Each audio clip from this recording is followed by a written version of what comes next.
নমস্কাৰ বন্ধু-বান্ধৱীসকল, স্বাগতম জনাইছোঁ আপোনালোক সকলোকে আমাৰ চেনেলৰ অন্য এটা নতুন ভিডিঅ'লৈ। আশা কৰিছোঁ সকলো ভালেই আছে। অসমীয়া জাতিটোক নিস্বাৰ্থভাৱে ভাল পোৱা গণশিল্পী ৰাজীৱ হদিয়াৰ আদ্য শ্ৰাদ্ধৰ দিনা অসমৰ জনপ্ৰিয় কণ্ঠশিল্পী বিপিন চাওডাঙে দিয়া মন্তব্যটো আপোনালোকে বাৰু শুনিলেনে? প্ৰয়াত গণশিল্পীগৰাকীক লৈ মন্তব্য দিলে অসমৰ জনপ্ৰিয় কণ্ঠশিল্পী বিপিন চাওডাঙে। কিদৰে অন্তৰত দুখ পাইছিল ৰাজীৱ হদিয়াই সেই কথাও জনালে কণ্ঠশিল্পী বিপিন চাওডাঙে। নিমাখিত জনগণৰ এজন দিনে সাধাৰণ শিল্পী আছিল ৰাজীৱ হদিয়া।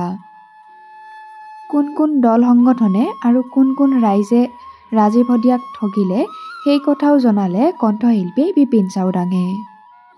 ৰাজীৱ হদিয়াৰ আদ্য শ্ৰাদ্ধৰ দিনা কণ্ঠশিল্পী বিপিন চাওডাঙে কি ক'লে এবাৰ শুনোচোন আহক। ৰাজীৱ হদিয়াক আচলতে মৰণোত্তৰভাৱে তেওঁক বহুত সন্মান দিছে ৰাইজে, কিন্তু সেই সময়ত নহয়।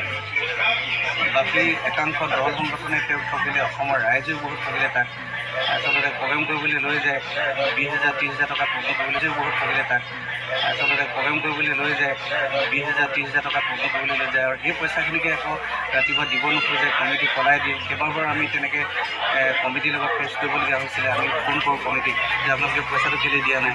তাৰপিছত তেনেকৈ উলিয়াওঁ। ৰাজীৱ হদিয়াই বহুত অন্তৰত বহুত দুখ পাইছিল, কিন্তু তেওঁ নিস্বাৰ্থভাৱে দেশক ভাল পাইছিলে আৰু দেশ জাতি মাতৃৰ বাবে গীত গাইছিলে।